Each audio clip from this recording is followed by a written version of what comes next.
Anchor Shyamala గురించి మీ అందరికీ తెలుసు కదా. ప్రస్తుతం వైసీపీ అధికార ప్రతినిధిగా ఉంది. ఇటీవల కర్నూలు దగ్గర బస్సు దగ్ధమైన ఘటనలో 19 మంది మృతి చెందితే దీనిపై సంచలన వ్యాఖ్యలు చేసింది యాంకర్ శ్యామల.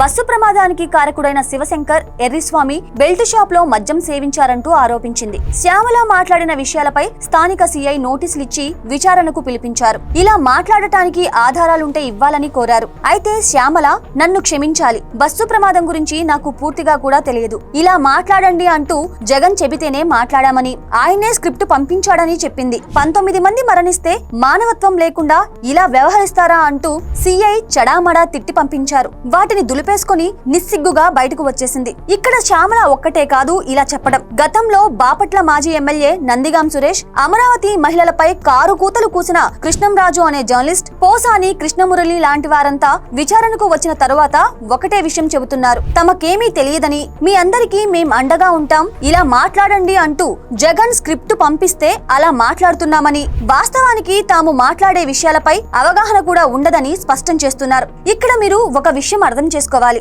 జగన్ తన పక్కనుండే రెడ్లతో మాత్రం ఎవ్వరినీ తిట్టించడు.